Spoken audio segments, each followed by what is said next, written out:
Hello, everybody. Welcome back to Every Day is Friday 365. Today's guest is Pat the Clown. Pat the Clown is someone who brings joy, laughter, and wonder to people for nearly 20 years. He's a magician, clown, juggler, and more. I'm excited to have you on the show. Everybody, Pat the Clown. What's up, everybody? How you doing? We're doing great. Let's have some fun. I got a lot of great questions lined up. And for the listeners who may not be familiar with your line of work yet, can you give us a quick rundown of who you are and what you do? Sure, I'm a clown juggler, as you said. I mainly perform for smaller children, and basically want to do this for a living one day. I've been doing magic for nearly 20 years, and hope to make it a career. And before the show, we were talking about how Mr. Rogers made a big impact on you. And the show we're talking about is the Mr. Rogers Neighborhood, for the listeners who may not know. What about Mr. Rogers that made a big impression on you? Just the compassion, treating people how you want to be treated, basically just the gentleness of it. When I first wanted to become a clown, it was during the Scary Clown sightings of 2016. And I noticed that a lot of people were really terrified of clowns. The white makeup, the extravagant features, and no ill will towards the clowns that do the white face paint, of course. But I just wanted to do something a little gentler, something that kids would be able to see the human underneath the clown, so that they would know that it's a human connection. And the way that I do the human connection is basically how Fred did. Gentle, kind, doesn't have ill will towards anyone. So you bring some of that Mr. Rogers energy into your show. Yes, absolutely. Do you think we need more of Mr. Rogers today? Oh, yes, absolutely. I think we need to stop focusing on the little things and pay attention to the big picture.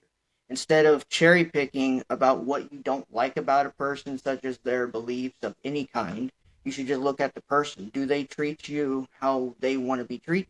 If they don't treat you well, then you shouldn't waste your time. But if they treat you well, then you should treat them well as well. No, perfectly said. Did you grow up watching magicians and clowns? No, not really, actually. So the way I got into this was I was 4 years old, and a clown came to my birthday party. His name was Orbit, and I don't remember much about the tricks that he performed. All that I remember is being in awe. My dad tells me that it was almost like a living cartoon character, and I was kind of, wide-eyed and, didn't really know what to make of it. And then, of course, I grew up watching Big Comfy Couch, which is a show basically full of clowns. But I did not grow up watching Mr. Rogers. I found Mr. Rogers way later. I was already 19 when I found out who Mr. Rogers was. He died a year after I was born. So he had already stopped his show and everything, and he had passed from stomach cancers. Yeah, I didn't grow up watching that kind of stuff. It was mainly Big Comfy Couch and a few other cartoons. The reason I got into what I'm doing now is just I wanted an avenue to perform magic and give kids better entertainment than what's out there right now. Yeah, that's really cool how you can do that. And you're taking that Mr. Rogers energy and bringing it into your own show. How did you first fall in love with the magic? So the magic came not long after Orbit came to my birthday party. So my grandmother, she and I were in Walgreens, and we were looking for cat stuff because we had just gotten a new kitten. We rescued a cat, and we were looking for litter box, food, stuff like that. And basically, I saw a magic kit on the bottom shelf. And I told my grandma, look, there's a magic kit. I was already interested in magic because of Orbit, because of the birthday clown. But I didn't know how to do anything. To me, magic was still magic. You could make a ball disappear and it was actually disappearing, It wasn't sleight of hand. Grandma said, you know what? Let's go get the stuff that we need. And if it's still here, I'll get it. So I got it, and I still remember the kit to this day. It's Phantasma Magic Top Hat Show. And it came with a top hat and a little rabbit puppet and everything. And after she bought that for me, I just became obsessed with it. Anything I could do, anything I could buy. I have spent probably thousands of dollars on magic, and that was just when I was a kid. No, that's really cool. Can you tell us about the first trick you ever learned? Yeah. So the first trick I ever learned, I was in first grade. Mr. Michaels was our music teacher. Now, the first trick I ever saw was earlier in the day. I was in first grade and this kid was in second grade. I don't remember his name. I wish I did. And he did the classic, taking your finger off thing. We've all seen that before. And it fooled my first grader mind. I had no idea how he did that. Well, I went to Mr. Michaels, who was my favorite teacher, and said, hey, I have no idea how he did this. Can you show me? So he showed me how to do it. And of course, all day long, the rest of the day, I'm showing teachers and all that little silly trick. And I became obsessed. That was the first trick I ever did. And here it is 19 years later. No, yeah, every performer has a moment that when it finally clicks that they can be a performer. I mean, how long did it take before you could build that confidence to perform in front of people? A long time. A long time. I had very bad social anxiety. Magic was one of the icebreakers to that. And I would say my confidence isn't where I want it to be right now. I mean, it's much better than what it was. But I would say I gained the confidence to put on a silly costume a couple years ago. Because I just said, I'm a clown. I'm supposed to make a little bit of a fool of myself. Like, a self-conscious clown's not how this works. I can't feel like an idiot while wearing a tie that goes almost to my knees. So basically I just said, what do I got to lose? Yeah, it's really inspiring. I mean, I know you kind of described it, but if you don't mind me asking again, what made you want to become a clown? So there was a lot of bad things coming out about the education system at the time. A lot of political bias. And I'm not a political person. I stay clear of all of that. I am so out of the loop of everything. And I basically said, why are teachers being able to get away with pushing their political agenda, whether it's right or left, into their curriculum? I think it's important for kids to learn about civics, but I don't think it's important to learn about who the teacher would want for president, you know? So, and I started noticing that even kindergarten teachers would have political affiliation flags in their classrooms. And I'm like, what if I created a show that was like Mr. Rogers, that put politics and different group affiliations completely out of it? And I started crafting the show that I'm working on now, and the clown thing came from basically getting kids' attention. I mean, I could come on here in a suit and do the same thing, but having a long tie, having a red nose is certainly going to keep kids' attention. Yeah, with the kids, what's your favorite type of magic to perform and why? Favorite type of magic? Well, close-up stuff, SpongeBob magic, anything that the kids can come up close and see. I like to add a little bit of comedy into it. I don't really have a favorite type of magic. It's whatever the moment calls. No, I agree with you there because I think the greatest superpower in real life nowadays is making people laugh. And to have that ability is really powerful. And can you share a quick magic trick with us right now? I can, actually. So I got this weird looking tube here. It's completely empty. You can even see me inside of it. Wave my hand just like that, you're not going to believe it. A handkerchief appears out of it. Not only one, but two. And it keeps going and going. Going and going. And remember, it is completely empty. Wow. That's amazing that you can just pull off tricks right out of your sleeve like that, you know what I mean? Well, it wasn't out of my sleeve, it was off the ground. Yeah, I know what you mean. And what's one trick that took forever to master? Funny enough, the simpler stuff. The easiest trick is always the one that takes the longest. Because we always have a self-confidence of, oh, I can do it once or twice and then go show somebody.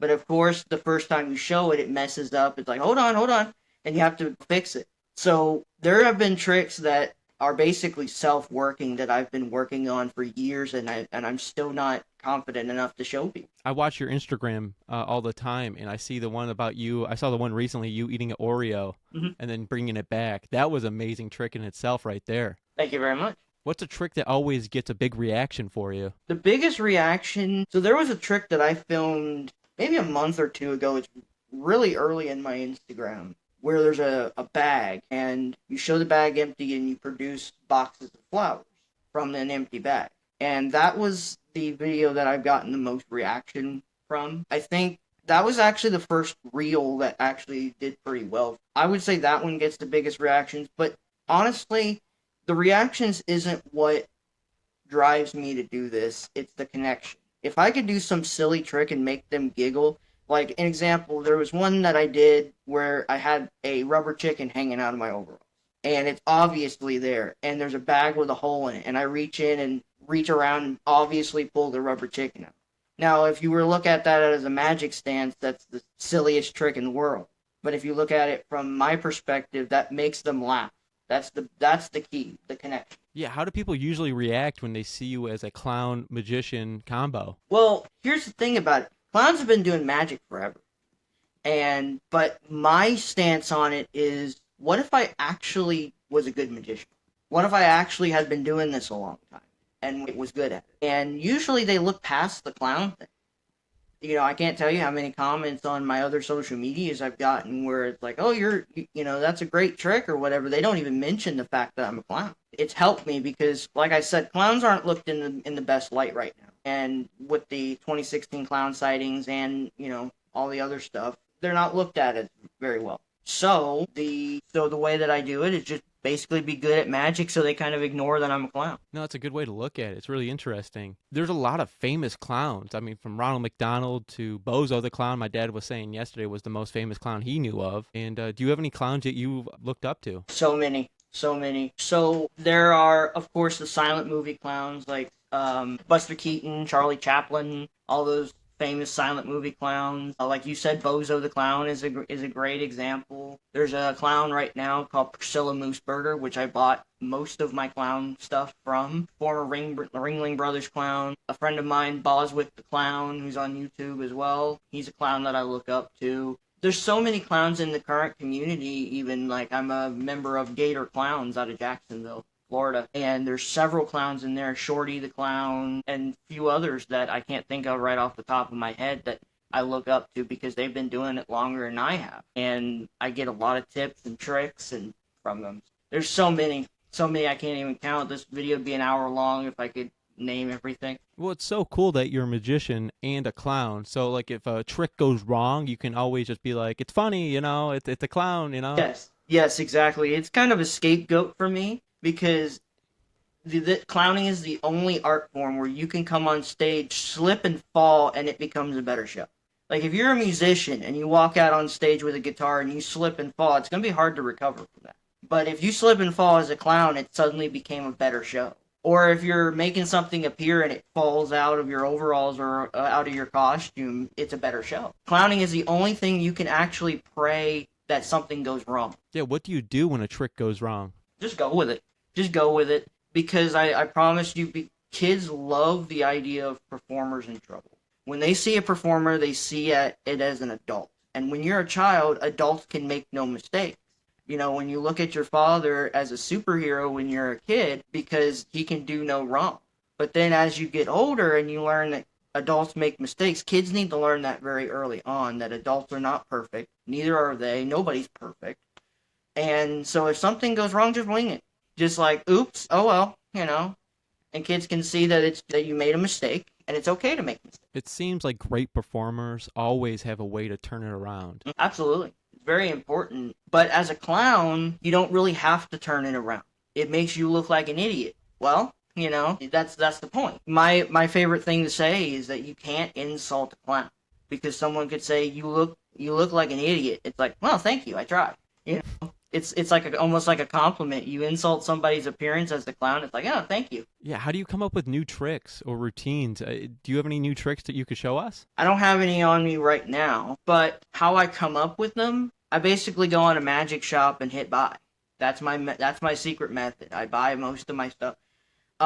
If it's a joke, mainly my comedy stuff is something I came up with. Like a silly prop or something. Like, I have an old phone, and I taped a googly eye to the front cover of it, and I said it's an iPhone. That's mostly my creation. But the magic, I just buy that off the shelf mostly. Being creative is part of the art of being a clown. Mm-hmm, absolutely. Now, what's one of the funniest things that's happened to you during a show being a clown? My nose fell off. Now, I bought this nose from a great company, Red Nose Factory.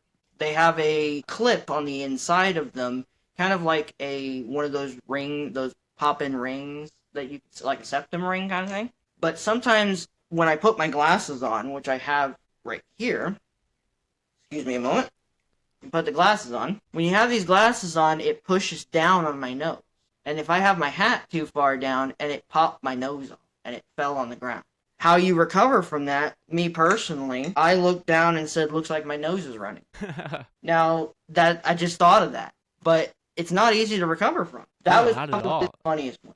Because I wish I sneezed right before my nose came flying off. That would have been perfect. Well, it's a new act for your skit, you know what I mean? Yeah, absolutely. Now, do you use any like music for your act at all? Like any type of circus music or anything like that? Any bubbles or any type of magic glitter? I use bubbles. I use bubbles quite a bit. I don't use any music. I had a theme song made for my show I'm working on, Pat's Playful Circus, but that was just a theme song. I don't use a lot of music. Typically, I'm a little bit louder than sometimes, so I would kind of drown out the music sometimes. But it's been a thought in my mind that maybe I could use some background music, something that's just not something I think about right now. Yeah, it's all part of the show. Like, I've interviewed a couple clowns now, and they all tell me different stories about how their acts go and stuff like that. And I asked them about the red nose, like you were talking about. And the red nose is a target for a clown for people to look at. Mm-hmm. And it's really cool how they can use props like that to get people's attention. So now, Pat the Clown, I really want to ask you. Oh, you go for it. one of the things that I learned about a clown being in this profession is that the red nose was originally supposed to signify drunkenness.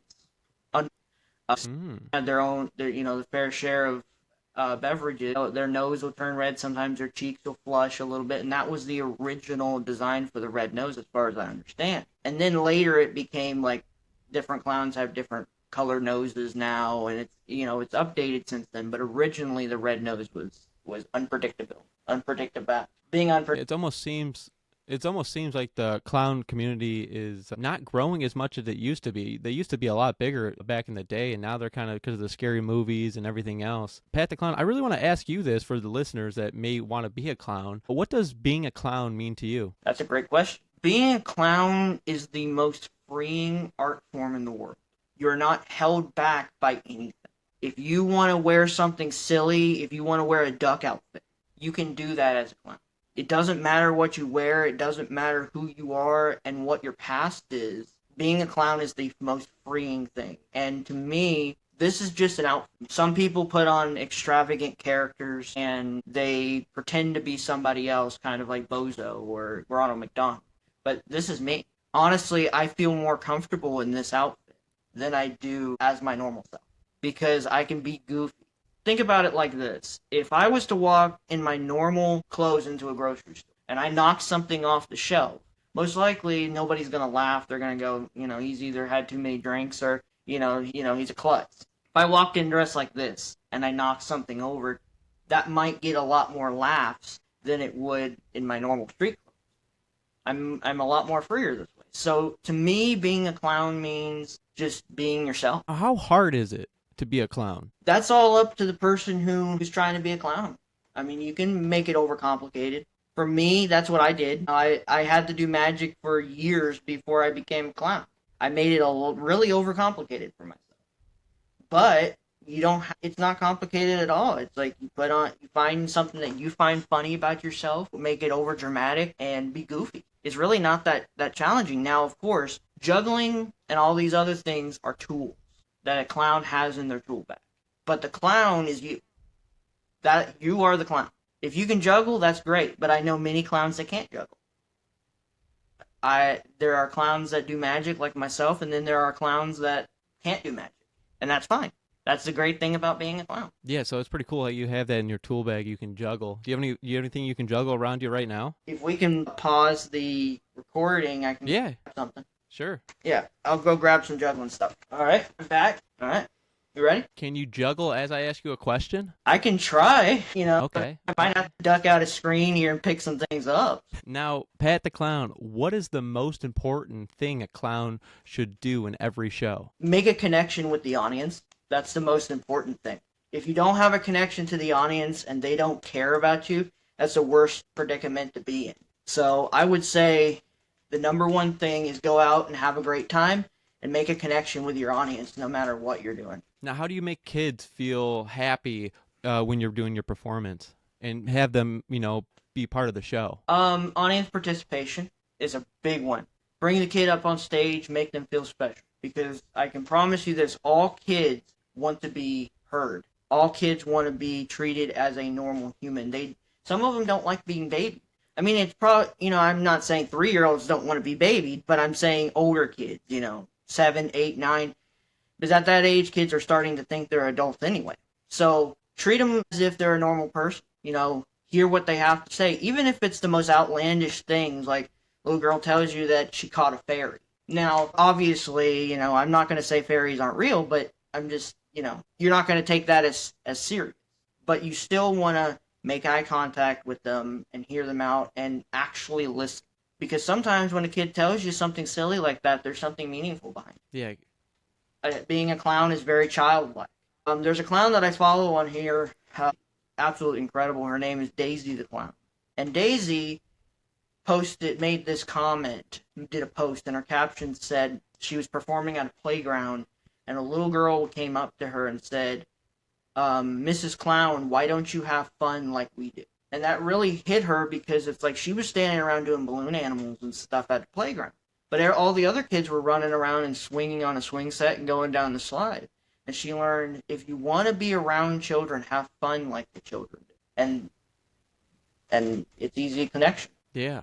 It's easy connection with a clown to be fun and free. I gotta say, Pat the Clown, you are a remarkable juggler, by the way. Oh, thank you very much. What you didn't see was at that last moment I dropped one, but let's pretend that didn't happen. It rolled away. Yeah, it did. Now, can you tell me more about your ideas for your kids show? Yes, absolutely. So, like I said, Pat's Playful Circus is a no political, nothing, no ideology, nothing, just fun, arts and crafts, silly songs, jokes and skits, just anything that a kid's show would normally have. I plan on having animated segments, basic learning like numbers and letters, stuff like that. Yeah, I've been planning this show for years, and originally I wasn't actually going to be a performing clown.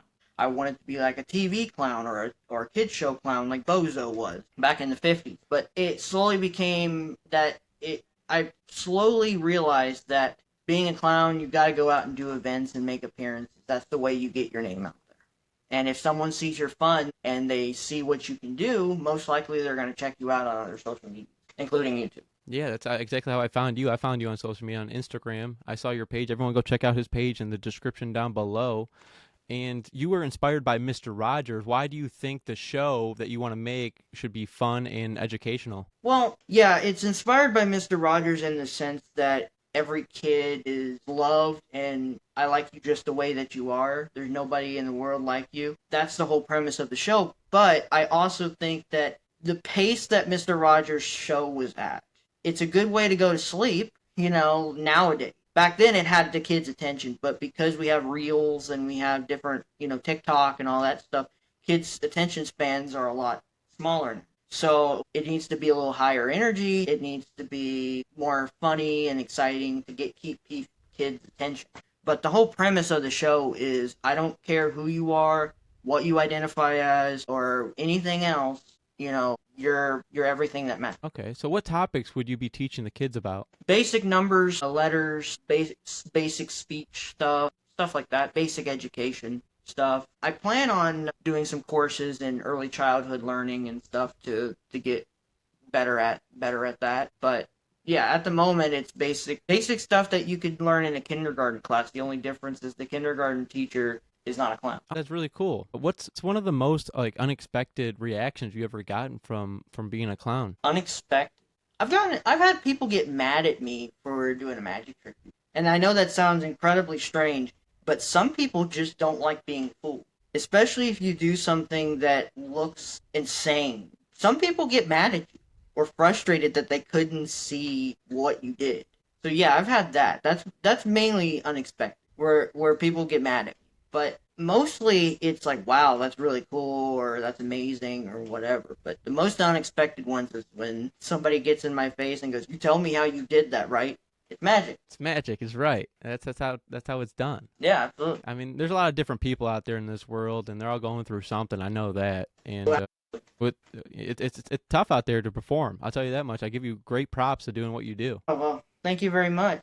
And you're absolutely right. I want to quote one of my favorite comedians, Robin Williams, and he said, "Everybody is dealing with something behind closed doors."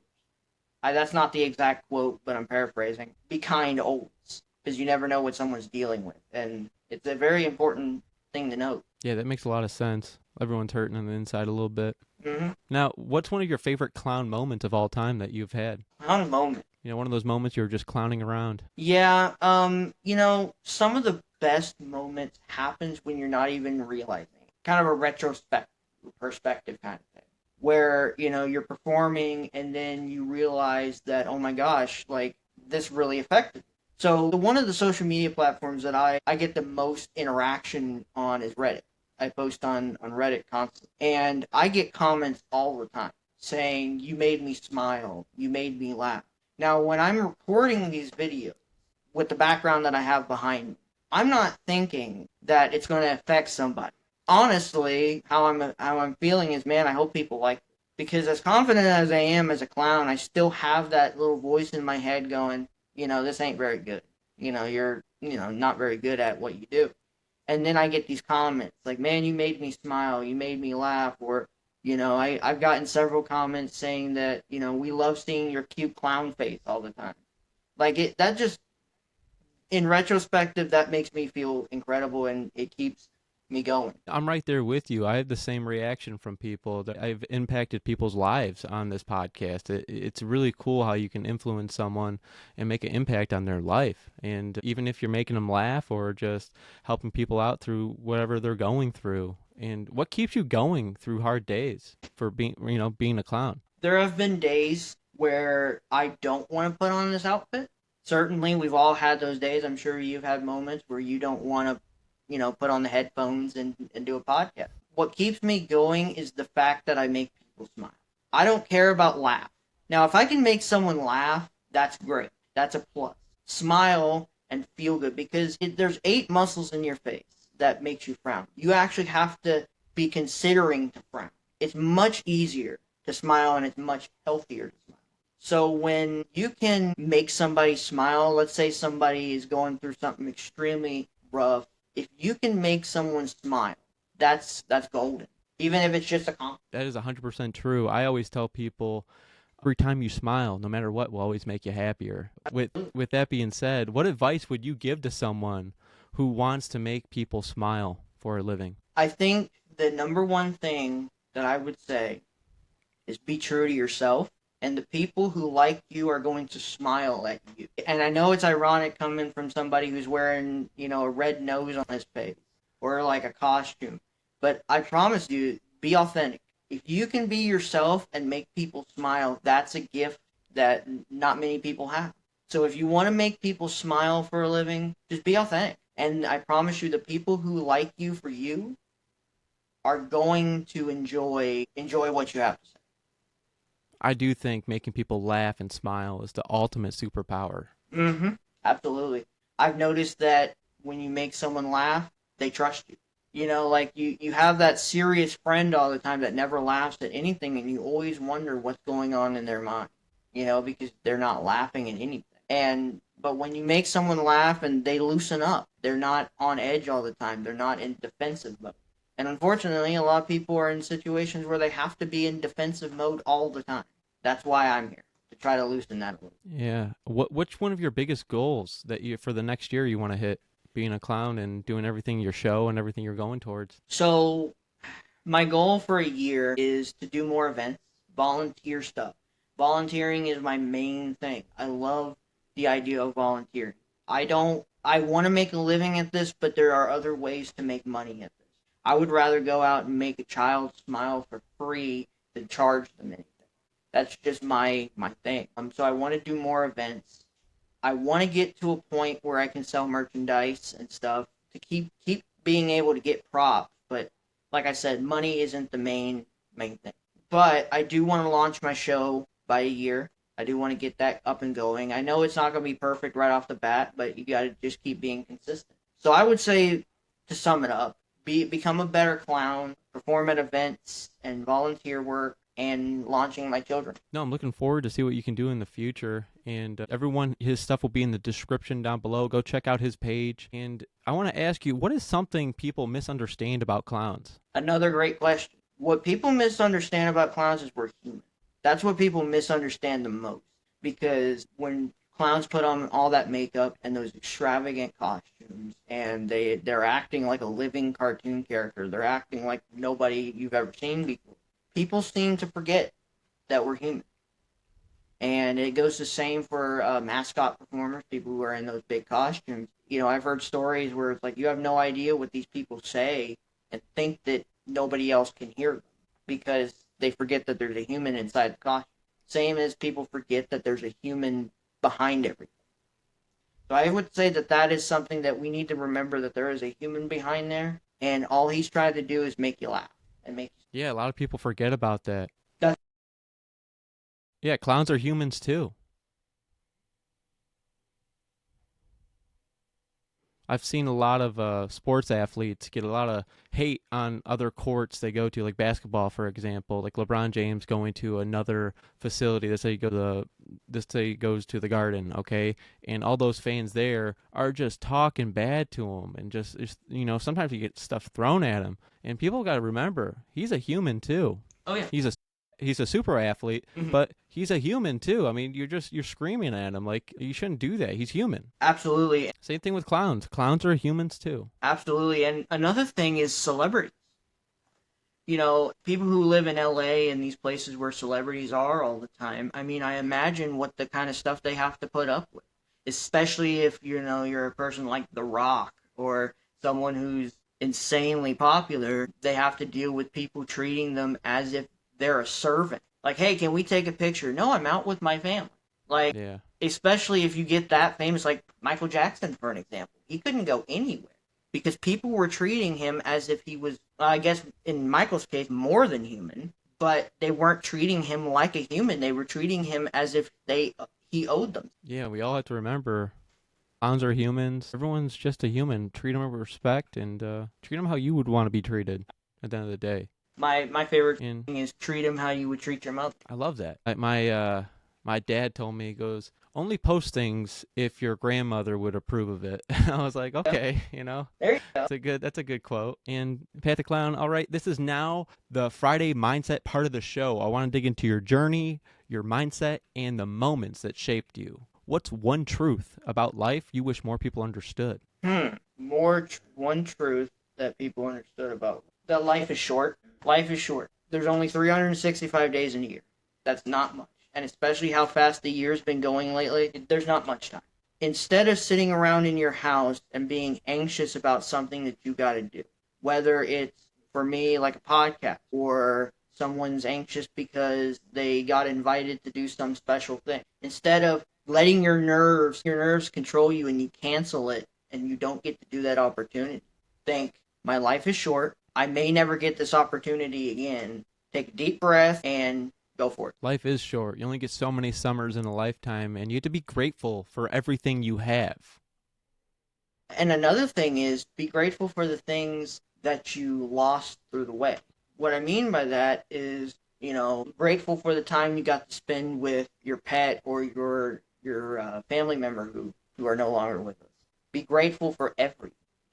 Be grateful that you're even alive. If you wake up and you are in a horrible situation, be grateful that you woke up because there's somebody somewhere else that didn't get the chance to wake up. No, that's really interesting because you never know. You only get so many summers in a lifetime, and one door closes, another one will open, and you have to take action. Action is key in anything you do. In discipline, action, motivation, it's all in the same category. You have to push yourself because if you want it done right, you have to do it yourself. Absolutely. I learned that through this career, is that if I don't reach out to people and do my part in it, nobody's going to come to me with an opportunity, a big opportunity. Of course, I'm grateful when you reached out to me to be on the podcast, but that's not something that happens all the time. You have to reach out. For an example, I reached out to a charity that is here in Florida called Life and Purpose. It's run by Travis Doodles. He does a bunch of he helps homeless people and stuff like that. I'm on a list for his charity that if he ever does an event that needs a clown, he's going to give me a call. I mean, he didn't reach out to me. I emailed his charity and was able to get the opportunity to work with him. You have to take that first step. It's like, if you want to be a clown, well, guess what? Sitting in your chair, playing video games and drinking Pepsi you're not going to become a clown that way. You have to set up the backdrop, not necessarily a backdrop, but set everything up and just do it. Don't worry about that your costume's not perfect. Early pictures of me, I didn't even have the flower. I had a blue bow tie and a white shirt and these overalls. I didn't even, didn't have half the stuff I have now. But I just did it. I put myself out there, and I feel better because of it. Yeah, you took action, and life doesn't get easier. You just get stronger. Absolutely. And for anyone struggling out there with confidence, what would you say to them? Struggling with confidence is a very difficult thing. Very difficult. And I would say, and this is not, I'm not a psychiatrist. I can't give you the best advice, but in my opinion, is to just do it. Like that's where you're at. Like anxiety is the fear of the future, and the future you can't control. So if you have anxiety towards something, that's your brain messing with you. Or your confidence. I'm not confident in myself. The reason you're not confident is it's something you haven't done before. You're scared of how something might go, especially in today's world where everybody's relying on social media. You're not allowed to fail anymore. If you post a reel not very good, then you're gonna have less interaction. But what it used to be is you could fail and get away with it. It's a lot harder to fail nowadays. So I would say just pick yourself up by your bootstraps and do it, whether you're confident or not. The confidence will come. I love that. The confidence will come. Take action. And I love saying, how will you ever know if you never jump into the water to know if you will sink or swim? You know what I mean? Absolutely. Absolutely. You never know. You never know. And the great thing is be grateful for the careers that didn't work. Like if this Pat the Clown thing doesn't work out, which I hope it does, of course, but if it does not, I'll go on to something more creative, and I'll be grateful for the things that I've learned, and I can make a better make my life better. If this doesn't work out, I can do a better job.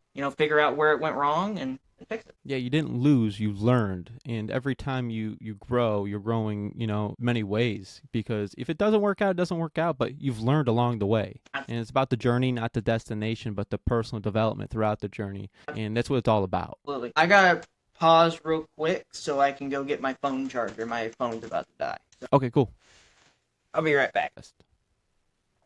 Test, 1, 2. My apologies. I should have charged. Oh, we're coming to. No, I appreciate you stopping. We only got couple more questions left, and All right. I just had the next phone's about to die and don't want it to disconnect. No, I appreciate you charging it. And Mm-hmm. do we have to move the screen, or can you charge it from there? I can charge it from there. I got a little tripod and a portable charger here that I just plugged in. Perfect. Pat the Clown, what kind of legacy are you going to leave? I can't plan what legacy I can leave, but I hope the legacy that I leave is something where when someone talks about me, they laugh, they smile.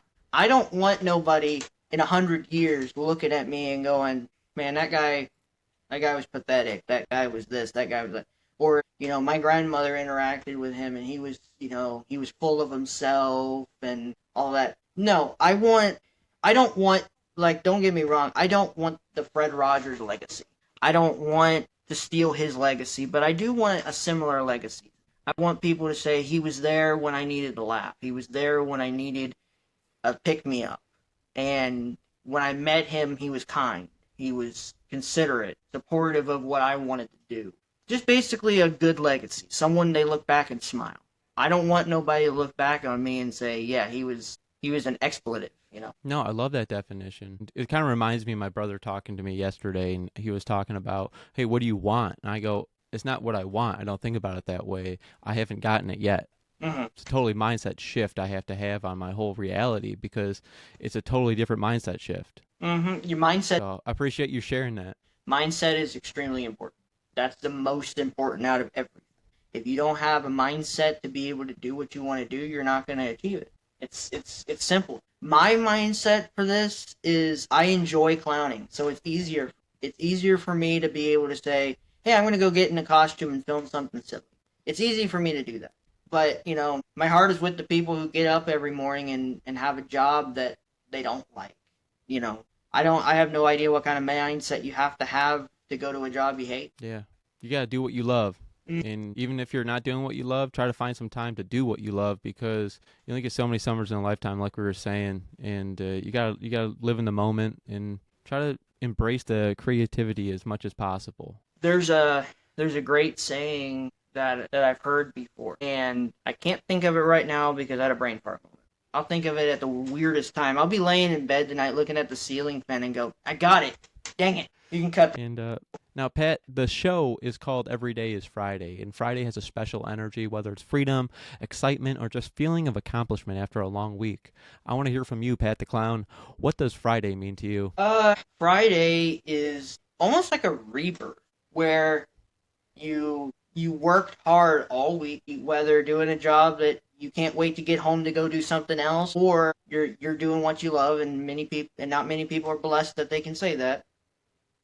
Friday is a rebirth because now you have 2 days to relax, recover, take a break, and then Monday's a fresh new start. I love that. It's a feeling of new beginnings. And this is your chance to leave the listeners with something powerful. Is there anything else you want to share? Just be kind to one another. I don't like seeing how people are so quick to judge based on people's personal beliefs. I've never understood that. So instead of looking at the thing that you don't like about the person, because everybody has quality quirks and things that not everybody's going to like. Everybody has something. Your best friend has something that you go, I don't know why he does that, but that's just him. So just treat people with respect, man, and find something that you like about that person and focus on the positivity. Have positive interaction with people, no matter if it's they voted for somebody different than you did or they have different religious beliefs, because positive interactions help people.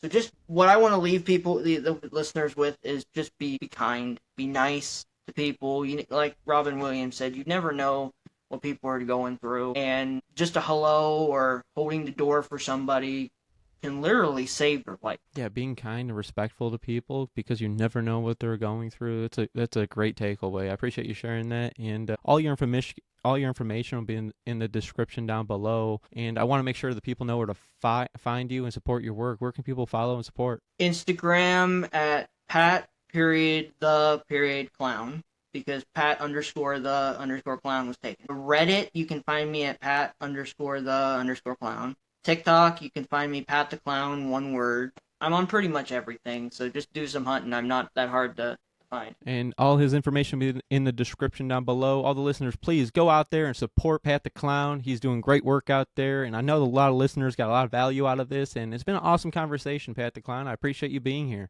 Thank you so much for having me. This is a great opportunity. Yeah, and thank you for sharing your stories and experiences. And to everyone listening, stay tuned for more amazing stories on Every Day is Friday 365. If you enjoyed this, make sure to follow, share, and keep that Every Day is Friday mindset going. Stay inspired and make every day feel like Friday. Until next time.